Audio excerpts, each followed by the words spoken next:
तो कैसे हैं आप लोग। सो this is the analysis for 7th of November। तो 6th का थोड़ा डिले हो गया है but it will come in a couple of hours. तो 7th November का एनालिसिस देख लेते हैं। पहला आर्टिकल है जीएस पेपर 1 से related, why did cyclones give October a miss. ठीक है, अक्टूबर में क्यों नहीं आए। ठीक है, अब मैंने बहुत बार आपको बताया है साइक्लोन्स की बनने की क्या कंडीशन होती है। लार्ज सी सरफेस एरिया चाहिए होता है, 27 डिग्रीज तक का टेम्परेचर चाहिए होता है। ठीक है, अब एब्सेंस ऑफ कॉरियोलिस फोर्स होना चाहिए उधर, है ना। और हम क्या रिकॉल कर सकते हैं, कॉरियोलिस फोर्स एब्सेंस होना चाहिए एंड बेसिकली स्टेबल होना चाहिए, वहां पे ज्यादा विंड्स नहीं होनी चाहिए। तो ये कुछ कंडीशंस होती है साइक्लोन को बनने की। एंड फिर क्या होता है, पहले ट्रॉपिकल डिप्रेशन बनता है, फिर साइक्लोनिक स्टॉर्म बनती है, फिर सुपर साइक्लोन पे वो प्रोसीड करता है, depends on the wind velocity. ठीक है, तो October to December period is among the favourable month, जहाँ पे साइक्लोन को बड़ा पसंद आता है, आपको आते हैं साइक्लोन डेट करने। ठीक है, हाउएवर अभी हमारे यहाँ पे अक्टूबर में कोई साइक्लोनिक स्टॉर्म नहीं आई है। ठीक है, अब 80 साइक्लोन बनते हैं around the world annually, out of which 5 are formed in Bay of Bengal and Arabian Sea and together इसको बोलते हैं नॉर्थ इंडियन ओशियन। तो नॉर्थ इंडियन ओशियन में मतलब दोनों को ही मिला लेते हैं, Arabian Sea and Bay of Bengal को। So cyclones in North Indian Ocean are bimodal in nature, की मतलब दो सीजन्स में आते हैं, pre monsoon and post monsoon. Of this may and November remain the most conducive for the development of the cyclones. ठीक है, क्योंकि वही टेम्परेचर वाला फिनोमिनन आ जाता है उस टाइम पे। तो इस बार क्या दिक्कत हो गई भाई, ocean disturbances enter the Bay of Bengal from the South China Sea. ठीक है, इंडिया यहाँ है, ठीक है, इधर अरेबियन सी है, इधर बे ऑफ बंगाल है, ठीक है, इधर दूसरी कॉन्टिनेंट्स हैं और इधर यहाँ पे साउथ चाइना सी है। ठीक है, तो वहां से आते हैं डिस्टर्बेंसेस और यहाँ पे जाके स्ट्राइक करते हैं। This year however there was no system which intensified the form of cyclone. ठीक है, another reason is the weak La Nina conditions. हमने अभी पढ़े थे, आई थिंक कुछ दिन कल परसों ही पढ़ा था, ला नीना एंड एल नीनो में डिफरेंस। अगर आपको नहीं आता तो आप उस वीडियो को दोबारा देख लीजिए। ठीक है, तो वीक ला नीना कंडीशंस है इस बार। ठीक है, तो वीक ला नीना कंडीशंस के होने की वजह से साइक्लोनिक डिप्रेशन यहाँ पे ज्यादा नहीं आए हैं। अब मैं थोड़ा आपको बता दूं ला नीना कंडीशंस में क्या होता है, कि जो ये ऑस्ट्रेलियन कॉन्टिनेंट है एंड ये सदर्न साउथ अमेरिकन है। तो इधर जो पेरुवियन कोस्ट है, ठीक है, पेरुवियन कोस्ट में नॉर्मल का क्या कहते हैं, मैं आपको लानीना कंडीशन बता रही हूँ, तो वीक आप खुद समझ लेना। तो जो ऑस्ट्रेलियन कॉन्टिनेंट है ना, इधर क्या होता है, इधर ज्यादा रेनफॉल होगी। ठीक है, मतलब बेसिकली ज्यादा रेनफॉल होगी और इधर कोल्डर, ठीक है, कोल्ड करंट माइग्रेट करेगा, इधर कोल्डर कंडीशंस होंगी। तो वीक लानीना में क्या हो जाएगा, उल्टा हो जाएगा। तो इधर रेनफॉल कम होगी एंड फिर इधर कोल्ड कम होगी एंड इधर ज्यादा रेनफॉल होगी। तो ऐसे वीक लानीना कंडीशंस होंगी। And there were also influence of Madden Julian oscillation. ठीक है, तो ये क्या होता है मेडन जूलियन, मैंने आपके लिए एक फोटो डाली है, इसमें ये ईस्टवर्ड मूवमेंट होता है। ठीक है, इन द वही इक्वेटर के पास। ठीक है, ये इक्वेटर देख सकते हैं, इक्वेटर के पास जैसे लानीना एंड एलिनो भी इधर ही पाया जाता है। ठीक है, पैसिफिक ओशियन में, तो ये भी इधर ही पाया जाता है। It is a eastward moving cyclic weather events along with tropics that influence rainfall and wind over the sea surface temperature and cloud cover. ठीक है, इस तरीके से अपवर्ड मोशन होता है। ठीक है, और फिर कन्वर्ज होकर इधर डाउनवर्ड मोशन होता है। ठीक है, तो ऐसे यहाँ पे रेनफॉल कंडीशंस को भी ये जो मेडन जूलियन ऑसिलेशन है वो इसको अफेक्ट करता है। ठीक है, इफ यू वांट मैं एक डिटेल में इसके लिए स्पेसिफिकली 5 मिनट का वीडियो बना सकती हूँ, तो आप मुझे कमेंट सेक्शन में बताइएगा। Also in November the vertical wind shear created due to significant wind speed difference observed between higher and lower atmospheric level prevented the low pressure system. ठीक है, अब लो प्रेशर सिस्टम नहीं हुआ, depression नहीं हुआ, अब क्या होता है साइक्लोन में जब बनता है, तो उसमें जो साइक्लोन की आई होती है उधर सबसे ज्यादा लो प्रेशर कंडीशन होती है ना, तो लो प्रेशर कंडीशन हो ही नहीं पाई इस बार। ठीक है, तो इसीलिए साइक्लोन नहीं बन पाया। तो ये थी कंडीशंस कि इस बार साइक्लोन्स मिस हो गए हैं। ठीक है, Haryana clears bill on the right to recall panchayat members. तो काफी ज्यादा अच्छा कह सकते हैं, अमेंडमेंट बिल पास हुआ है स्टेट असेंबली में कि भाई अकाउंटेबिलिटी बढ़े वोटर्स के लिए। अब क्या है, हमने पास तो कर दिया 73rd 74th अमेंडमेंट एक्ट, ठीक है, पंचायत म्यूनिसिपैलिटीज से रिलेटेड, पर क्या है कि वो इतनी ज्यादा अकाउंटेबल नहीं हो पा रहे। उसके लिए क्या इन्होंने बिल में क्या प्रोविजंस है, provides the right to recall members of Panchayati Raj institutions to those who elected them. जिन्होंने उनको इलेक्ट किया, अगर उनको दिख रहा है वो ढंग से काम नहीं कर रहे, तो वो उन्हें वापस बुला सकते हैं, मतलब रिकॉल कर सकते हैं। और ये बहुत अच्छी चीज करी गई, विमेन को 50% रिजर्वेशन दी गई इन रूरल बॉडीज, जबकि ओरिजिनली 33% रिजर्वेशन की डिमांड थी, पर 50% दी गई है। Provide 8% to more disadvantages among the backward classes, ठीक है। तो 8% मोर रिजर्वेशन दी है in these local bodies. However the recall of village sarpanches and member of block level panchayat samitis and district level zila parishad if they fail to perform, ठीक है। अगर village sarpanch को भी आप रिकॉल कर सकते हो अगर if they fail to perform. So this is a very stringent norms कि आपको करना ही पड़ेगा, अदरवाइज आपको रिकॉल करा लिया जाएगा। क्या प्रोसीजर फॉलो करना है to recall a sarpanch and members of 2 bodies, ठीक है, कि ये जो ब्लॉक लेवल पंचायत समितिज और जिला परिषद 50% ऑफ द वार्ड और ग्राम सभा में कौन होते हैं, 18 ईयर्स के ऊपर जितने भी मेंबर्स हैं विलेज में वो सारे ग्राम सभा का पार्ट होते हैं। तो 50 मेंबर्स ऑफ वार्ड और gram sabha have to give in writing कि भाई हम इनिशिएट करवाना चाहते हैं प्रोसीडिंग्स, ये नहीं काम कर रहे। And this will be followed by a secret ballot, ठीक है। पहले 50% मेंबर बोलेंगे हम प्रोसीडिंग इनिशिएट कराना चाहते हैं, फिर होगा सीक्रेट बैलेट, ठीक है। वही चुपचाप से लोग अपनी पर्ची पे वोट डाल देंगे जाके या जैसे भी करना चाहेंगे। In which their recall will require 2/3 of the member voting against them, ठीक है। तो पूरा 66% लोगों को अगेंस्ट वोट होगा कि भाई रिकॉल कराने के लिए अगर फेवर में होंगे तो फिर वो रिकॉल हो जाएंगे। फिर 73rd and 74th amendment act में क्या मैंडेटरी प्रोविजंस थे कि भाई पहली बात तो डायरेक्ट इलेक्शन कराओ लोकल बॉडीज के। आप देखते होंगे आपके वार्ड वगैरह में भी इलेक्शन होते होंगे, ये वार्ड से ये कैंडिडेट उठा है तो डायरेक्ट इलेक्शंस में हम लोग पार्ट लेते हैं of the local bodies. Set up state level election commission, ठीक है। तो आर्टिकल 326 में तो उसके बारे में था, इलेक्शन कमीशन के बारे में था, पर स्टेट लेवल का इसमें बोला गया कि भाई हर किसी के लिए आपको सेटअप करना पड़ेगा। And finance commission as well. Mandatory reservation of seat for Dalit and Adivasis in every local body proportionate to their share in population. तो जितनी उनकी पॉपुलेशन अगर किसी स्टेट्स में नहीं होती है आदिवासी तो वहां जरूरत ही नहीं है, पर अगर है तो उनकी जितनी पॉपुलेशन है उसको एडिक्वेट रिप्रेजेंटेशन देनी पड़ेगी। 33% इसमें रिजर्वेशन विमेन के लिए बोला गया था, पर हरियाणा वालों ने 50% बढ़ चढ़ के दिया है, तो बहुत अच्छी बात है। Setting up of district planning committees that consolidate plans of rural and urban bodies, ठीक है। तो डिस्ट्रिक्ट प्लानिंग कमिटीज भी बनाने की बात की गई थी। देन देख लेते हैं national food security act NFSA, ठीक है, 2013। तो बेसिकली एनएफएसए क्या है, जैसे आईसीडीएस वगैरह स्कीम होती है, इंटीग्रेटेड चाइल्ड डेवलपमेंट स्कीम। तो बेसिकली ये जो स्कीम्स है ना इनको एक स्टैट्यूटरी अम्ब्रेला के अंदर लेकर आने का ही मकसद था नेशनल फूड सिक्योरिटी एक्ट को लाने का, समझ गए आप, ठीक है। तो वो फंडा था इसका। तो उसने बेसिकली 4.39 करोड़ के बोगस राशन कार्ड, नकली राशन कार्ड्स को चॉकआउट कर दिया। सो दिस ऑब्जेक्टिव क्या था इस एक्ट को 2013 में लाने का, food and nutritional security provide करने का ह्यूमन लाइफ साइकिल अप्रोच के लिए, टू ताकि लोगों को एडिक्वेट क्वालिटी ऑफ फूड मिले और अफोर्डेबल प्राइसेस में मिले, ताकि वो अपने जीवन को डिग्निटी के साथ जी सके, ठीक है। देन की फीचर्स क्या है, coverage and entitlement under target public distribution system, ठीक है।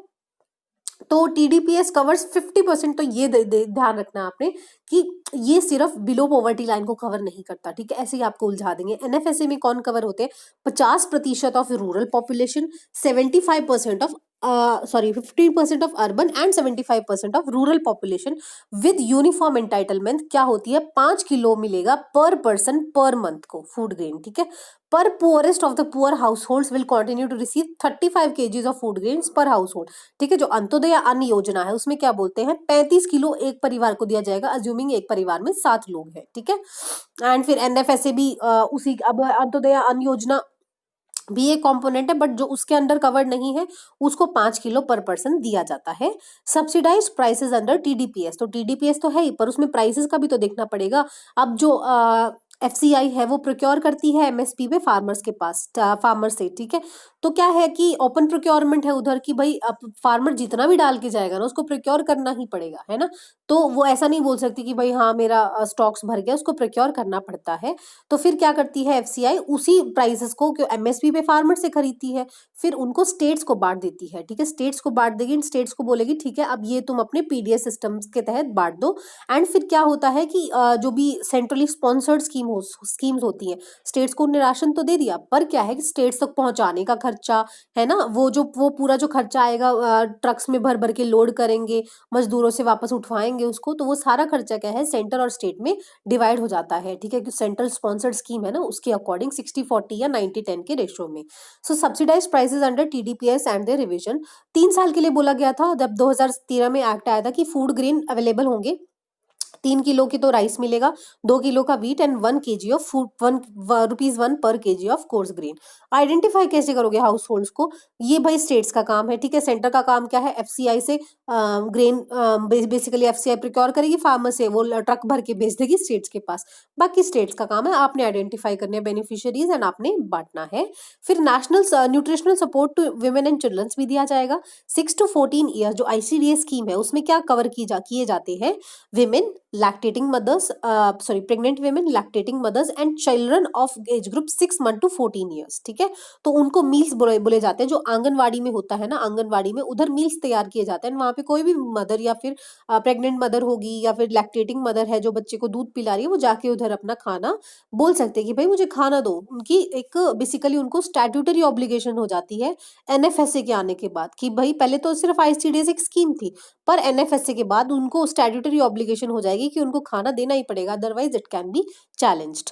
Malnutrition children up to age of 6 have been prescribed for higher nutritional norms, तो उनकी कैलोरीज वैलोरीज ज्यादा देनी चाहिए उनको।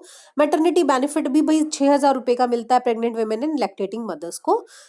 विमेन एम्पावरमेंट हो रहा है, क्योंकि इसमें क्या है कि राशन कार्ड, अगर आपको इस एनएफएसए के तहत आपको फायदा लेना है ना, तो राशन कार्ड तो भाई विमेन एल्डेस्ट विमेन जो होगी ना हाउस होल्ड की, आपकी दादी हो गई, आपकी मदर हो गई, उनके नाम पे होगा, ना कि पिताजी के नाम पे।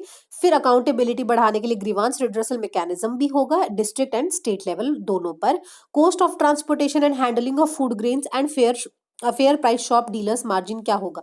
फेयर प्राइस शॉप वाले कौन से होते हैं? ये जो फिर दुकानों पे बेच दे, सरकार भेज देती है ना किराने की दुकान, जो बोल देंगे कि भाई तुम पीडीएस सिस्टम के तहत बांटने का, ग्रेन्स बांटने का काम करोगे, तो उन्हें फेयर प्राइस शॉप बोला जाता है।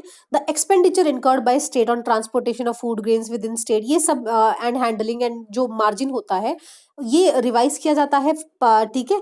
एंड स्टेट्स की असिस्टेंस के साथ will be provided by central government, ठीक है। तो दोनों बांट के आपस में खर्चा निकालते हैं इसका। Transparency and accountability, to ensure transparency and accountability provisions have been made to for the disclosure of record relating to PDS. Social audits कराया जाता है, मतलब लोग आपस में ही बोलते हैं, देखते हैं कि ये स्कीम कितना ज्यादा सक्सेसफुल साबित हो रही है, एंड विजिलेंस कमिटीज भी बिठाई जाती हैं। फूड सिक्योरिटी अलाउंस दिया जाता है, ये बहुत सही है कि अगर सप्लाई नहीं है फूड ग्रेन्स की, ठीक है, देयर इज अ प्रोविजन कि हम फूड सिक्योरिटी अलाउंस दे देंगे टू द एंटाइटल्ड बेनिफिशियरीज, उतने हम आपको पैसे दे देंगे, ठीक है। बहुत सारे स्टेट्स में यही किया जा रहा है, क्योंकि क्या होता है कि इतना ग्रेन्स क्या होता है कि अगर उस टाइम पे कुछ टाइम के बाद बांटा नहीं गया, ठीक है, ग्रेन्स नहीं बांटा जा रहा है, तो क्या होता है वो ग्रेन्स खराब होने की दिक्कत ज्यादा होती है। तो क्या करते हैं, ये जो 3 रुपए 3 रुपए क्या होता है कि मार्केट में मान लो अगर 30 रुपीज केजी उनको व्हीट मिल रहा है, ठीक है, अगर 30 रुपीज केजी पिसा पिसाया आटा मिल रहा है ना, तो स्टेट क्या करती है डायरेक्ट उसके खाते में, मतलब अगर 5 किलो दे रही है ना एक बंदे को, तो उसके खाते में सीधा 150 रुपए जमा ही कर देते हैं, ठीक है, कि भाई तू ले ले, तू खरीद लेना दुकान से जाके, हम तुम्हें डायरेक्ट पैसे दे रहे हैं, ठीक है। तो क्या होता है इससे आपको बहुत सारा बफर स्टॉक नहीं क्रिएट करना पड़ता, तो ये भी होता है। ये तो फूड सिक्योरिटी अलाउंस है, अगर नॉन सप्लाई है या फिर स्टेट ऑप्ट करना चाहते हैं, वो भी तरीका है। पेनल्टी क्या है? इफ पब्लिक सर्वेंट और authority fails to comply with relief recommended by grievance redressal officer, उसने बोला है अगर पब्लिक सर्वेंट नहीं मान रही तो पेनल्टी इंपोज की जाएगी by the state food commission according to the provision. So I hope this is clear to you. Then is about what are non-banking financial companies, microfinance institutions. तो भाई share इनका in the overall microfinance sector कम हो गया है to a little more than 30%, as several large microfinance institutions क्या होता है स्मॉल फाइनेंस बैंक में कन्वर्ट हो गए, ठीक है। जब अच्छा सा बेहतर परफॉर्म करते हैं तो उनको स्मॉल फाइनेंस बैंक में कन्वर्ट किया जाता है। तो ये एनबीएफसीज एमएफआई होती क्या है? जब भाई एनबीएफसीज आ गए ना, आपके दिमाग में एक ही चीज आनी चाहिए, नॉन डिपॉजिट टेकिंग, ठीक है। माइक्रो फाइनेंस इंस्टीट्यूशंस क्या होते हैं? नॉन डिपॉजिट टेकिंग, की डिपॉजिट एक्सेप्ट नहीं करते, जैसे हम बैंक्स में पैसे जमा कराते हैं, ठीक है। मतलब कुछ करते हैं other than companies licensed under the Indian companies act, कुछ होते हैं बट मतलब मेजॉरिटीली ये नहीं करते, ठीक है। That meets following criteria. तो जो एनबीएफसीज माइक्रो फाइनेंस इंस्टीट्यूशंस है, it is a non deposit taking NBFCs, ठीक है, विच meets the following criteria. Minimum net owned funds, ठीक है, उसके बाद जो फंड्स होने चाहिए मिनिमम 5 करोड़ के होने चाहिए, अगर नॉर्थ ईस्टर्न रीजन में तो 2 करोड़ के होने चाहिए। And at least 85% of total net assets are in the nature of qualifying assets. तो क्वालिफाइंग एसेट्स क्या होते हैं? नेट एसेट्स और total assets including cash bank balance and money market instruments, ठीक है। तो जो बॉन्ड्स, डिबेंचर्स सब मिला के, बैंक बैलेंस को मिला के, ठीक है, कितने लोगों ने वहां पे आपकी स्कीम्स वगैरह या कुछ भी उसमें इनरोल कर रखा है, कैश कितना है आपके पास वो, या फंड्स कितना है, वो टोटल मिला के आपके नेट एसेट्स होते हैं। क्वालिफाइंग एसेट्स क्या होते हैं? Those assets which have substantial period of time to be ready for its intend use और सेल, ठीक है, कि भाई वो अब रेडी है कि आप उनको बेसिकली ट्रेड कर सकते हो, ठीक है, या किसी को लोन पे दे सकते हो, इस तरीके की वो क्वालिफाइंग एसेट्स होते हैं, ठीक है। टाइप ऑफ एनबीएफसीज क्या होते हैं? बेस्ड ऑन लाइबिलिटीज, लाइबिलिटीज पे डिपॉजिट टेकिंग भी होते हैं and non deposit taking NBFCs भी होते हैं। नॉन डिपॉजिट टेकिंग में systematically important and other non deposit holding companies, तो सिस्टमैटिकली इंपॉर्टेंट ज्यादा महत्वपूर्ण होते हैं। बेस्ड ऑन एक्टिविटीज, ठीक है, infrastructure finance company, investment and credit company, ठीक है, systematically important core investment companies, NBFCs, non operating financial holding company, mortgage guarantee company, NBFC factors, NBFCs MFIs जो हमने अभी पढ़ा, इंफ्रास्ट्रक्चर डेप्ट fund, non banking financial company, ठीक है। इसमें ज्यादा पढ़ने की जरूरत नहीं है एनबीएफसीज में, यूजुअली इनका वही आता है कि अभी ये क्राइसिस में क्यों है, ठीक है, एंड हम उसके लिए क्या ऑप्शंस लेके आते हैं। ये हमने आर्टिकल पहले भी कवर कर चुका होता है कि एक्चुअली इनकी मेन प्रॉब्लम होती क्या है। ये शॉर्ट टर्म पे लोन लेते हैं, ठीक है, एंड लॉन्ग टर्म पे लेंड कर देते हैं, ठीक है। फिर लॉन्ग टर्म पे लेंड करते हैं तो अगर वो डिफॉल्ट हो जाता है तो इनको शॉर्ट टर्म, बेसिकली क्या है, शॉर्ट टर्म ये मार्केट से पैसा उठा रहे हैं, लॉन्ग टर्म ये लोन दे रहे हैं, ठीक है। तो शॉर्ट टर्म पैसा उठा रहे हैं तो वो जो लॉन्ग टर्म रीपे हो रहा है ना, तो फिर वो रीपे नहीं कर पाते हैं टाइमली, तो ये बेसिकली इनका मेन एजेंडा है जो काम नहीं करता। Then is about EOS-01, latest India latest earth observation satellite, ठीक है। तो OS मतलब अर्थ ऑब्जर्वेशन सैटेलाइट 01 लॉन्च हो चुकी है। It is ISRO's first mission since launch of RISAT 2BRI-1। हमने पिछले साल कवर किया था, दिसंबर 11 में ये हुआ था रीसैट का लॉन्च, ठीक है। कम्युनिकेशन सैटेलाइट GSAT-30 भी हमने भेजी, पर वो कहाँ से, फ्रेंच गुइनिया भेजी थी, एंड फ्रेंच गुइनिया कहाँ पड़ता है? In the South American continent. Then EOS-01 क्या है? अर्थ ऑब्जर्वेशन सैटेलाइट है। It is nothing but radar imaging satellite, ठीक है। तो जो रीसैट है, रीसेट की जैसा ही काम करेगी, ठीक है, and will work together with रीसेट-2B एंड रीसेट-2BRI-1 जो लास्ट ईयर लॉन्च हुआ था। तो बेसिकली सारे अर्थ ऑब्जर्वेशन सैटेलाइट्स हैं, अर्थ को घूरते रहेंगे वाला काम करते हैं। And what are earth observation satellites use for? कि भाई लैंड को मैप करेंगी, फॉरेस्ट को मैप करेंगी, मॉनिटर करेंगी उनका, मैपिंग ऑफ रिसोर्सेज, कहाँ पानी है, कहाँ कितने मिनरल्स हैं, fishes, weather, climate observations, soil assessment, geo spatial contour mapping. Contour mapping क्या होता है? देखो, कहाँ पे जैसे आपने कभी अब टोपो शीट्स पढ़ी होंगी ना अपने 10th क्लास में, या वैसे टोपो शीट्स में होता है ऐसे गोल गोल मैप होता है ना, कुछ तरीके के ऐसे गोल गोल गोल गोल ऐसे ना लाइंस होती हैं। तो ये कॉन्टोर बताते कि भाई इस सर्कल को जितनी भी एरियाज कवर करते हैं ना, उधर एक जैसा एलिवेशन है, ठीक है। तो वो कॉन्टोर मैपिंग होता है, और ये अर्थ ऑब्जर्वेशन सैटेलाइट्स की वजह से पॉसिबल है। Advantages of radar imaging over optical instrument. Radar imaging is unaffected by weather, cloud और फॉग, या फिर सनलाइट की एब्सेंस में, and it can produce high quality image in all conditions, ठीक है। तो ऑप्टिकल इंस्ट्रूमेंट ज्यादा काम के नहीं रहते जब अर्थ को इमेजिंग करने की बारी आती है। Then is about coastal regulatory zones norms, ठीक है। तो सुप्रीम कोर्ट ने भाई एक क्या सीन हुआ था, जो फ्लैट ओनर्स थे वहां कोची डिस्ट्रिक्ट में, उनके हाउस डिमोलिश कर दिए थे कि भाई आप CRZ को वायलेट कर रहे हो जो आपके स्टेट के हैं, ठीक है। तो एक वन मेंबर कमेटी बिठाई गई, रिटायर्ड केरला हाईकोर्ट जज जस्टिस के बालाकृष्णन अय्यर की कमेटी बिठाई गई कि भाई तुम लुक इनटू करो इस मैटर में, ठीक है, कि भाई जो कितना इन्वायरमेंट को लॉस हुआ, ठीक है, एंड कि वहां पे क्यों अनऑथोराइज स्ट्रक्चर्स की बेसिकली परमिशन ही क्यों दी, ठीक है।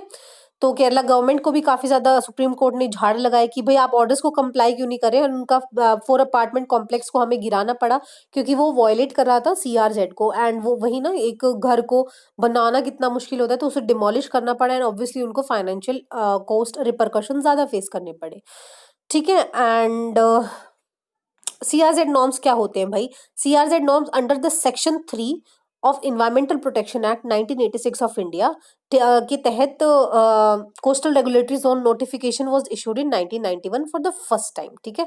तो ईपीए 1986 के अंडर आते हैं। 2018-19 में fresh rules were issued which aim to remove certain restrictions on building, streamline and clearance processes, क्योंकि 1991 की कंडीशंस कुछ और थी। आज के टाइम में अर्बनाइजेशन की वजह से बहुत ज़्यादा हमें लैंड की ज़रूरत पड़ती ही पड़ती है, तो सीआरजेड बहुत जगह थोड़े आपको रिलैक्स करने ही पड़ेंगे। एंड टूरिज्म को इनकरेज करने के लिए अब आपको मान लो वो बहुत अच्छा कोस्ट है उधर, ठीक है, बीच अच्छी खासी है, अब वहां पे अगर आप सीआरजेड अप्लाई कर रहे हो तो उधर तो फिर कोई मतलब पिज्जा आउटलेट भी नहीं होना चाहिए, ठीक है, अगर ऐसा देखा जाए तो दुकान भी नहीं होंगी, तो उधर टूरिज्म कैसे आएगा, समझ रहे हो आप कि होटल पॉसिबल नहीं है वहां पे, तो वहां पे फिर सैनिटेशन अच्छी नहीं हो पाएगी, तो फिर जब तक ये प्राइवेट सेक्टर नहीं घुसेगा उधर, अपने आप को डेवलप नहीं करेगा, तो उधर की साफ सफाई एंड उधर का टूरिज्म बूस्ट नहीं हो पाएगा, ठीक है।